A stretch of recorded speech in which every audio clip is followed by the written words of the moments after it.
திருமாவளவன் அவர்களை போல அம்பேத்கரை ஒரு சித்தாந்தமாக கொள்கையாக நீங்க சேர்த்தீங்கன்னா மகா பெரியவன்ற பேச்சே வராது. நீ அங்க இருக்கிறவன் எல்லாம் ஆதவ அர்ஜுனாவால ஆக்கிட்டு இருக்க. மகா பெரியவரும் அம்பேத்கரும் ஒண்ணு. இந்த பக்கம் மகா பெரியவன் நல்லவர், இந்த பக்கம் அம்பேத்கர் நல்லவர்னா என்ன? மலமும் உணவும் ஒன்னா? நீ அதைத்தான் அந்த மாதிரி ஒரு விசிலடிச்சான் கூட்டத்துல போய் அம்பேத்கர்னா நான் தான் கொண்டு போய் சேர்த்தேன்னா என்ன அர்த்தம்?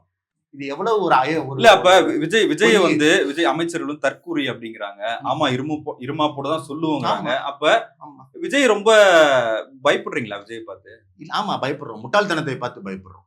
முட்டாள்தனம் சில சமயம் நமக்கு மிகப்பெரிய பயத்தை கொடுக்கும். ஐயோ என்னப்பா இவ்வளவு பேரை முட்டாளாக்கிறோம். ஏன்னா சீமானை பார்த்து பயப்படுறோம் நீங்க சொன்னீங்கன்னா, ஆமா, சீமானை பார்த்து நான் எப்ப பயப்படுவேன்னா, சீமான் என்ன மாதிரி சொல்லுவாரு, கை தட்டுவான். அந்த 10 பேரை முட்டாளாக்கிட்டாரேன்னு பயப்படுவோம்.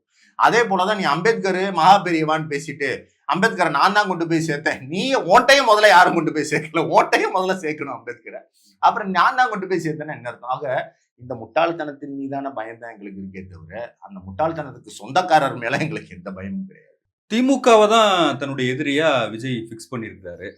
அதுக்கு காரணம்னா ஆட்சியில திமுக தான் இருக்கு, அவங்கள எதிர்த்து தான் பேசணும் அப்படின்னு சொல்றாரு. அந்த ஸ்ட்ராட்டஜி எப்படி பாக்குறீங்க? இல்ல, அது கரெக்ட் தான். அதை நான் அதான் சொல்றேன். ஒரு கட்சியினுடைய யுக்தியையோ அவங்க என்ன ஸ்ட்ராட்டஜி எடுத்திருக்காங்கன்னோ அதை தவறாக பேசுவதற்கோ இல்லை நீ ஏன் அவனை திட்டலாம் அவனை திட்டலன்னு கேட்பதற்கோ எங்களுக்கு உரிமை கிடையாது.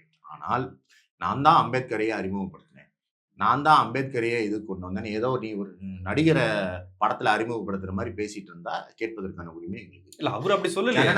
இல்ல அவரை பற்றி தான் அதே மேடையில் தான் ஆதவர்ஜன் சொல்றாரு. கொள்கை தலைவர்னா என்ன? யார்? அவர் தானே சொல்றாரு. என்ன கொள்கை? விஜய் பேசுறதுக்கே வரமாட்டீங்க. என்ன விஜய் என்னங்க பேசினாரு? விஜய் பதில் சொல்ற மாதிரி என்னங்க பேசினாரு?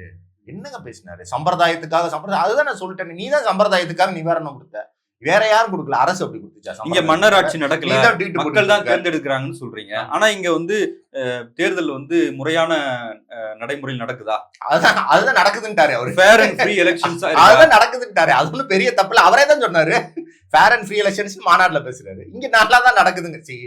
நான் ஒரு விஷயம் சொல்றேங்க, மனசில் இருந்து இங்க இருக்கிற பிரச்சனையை பேசுகிறவர்கள் தான் முரண்படாம பேசுவாங்க. நீ எழுதி கொடுப்பதோ இல்ல நீ இப்படி பேசினாதான் ஓட்டு வாங்க முடியும் அப்படின்னு யாரோ வழிநடத்துபவர்களோ அவர்களுடைய பேச்சை நம்ம ஆராய்ஞ்சிட்டே இருந்தோம்னா முன்னுக்கு பின் நிறைய முரண் இருக்கும். அது போன்ற முரண்களை தான் நான் விஜயோட பேசுறேன்.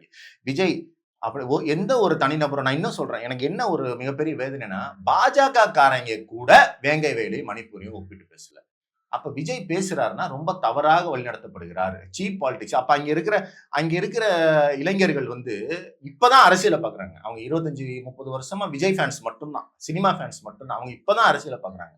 அவங்களுக்கு நீங்க தவறா கொண்டு போய் அம்பேத்கரை சேர்க்கிறீங்க.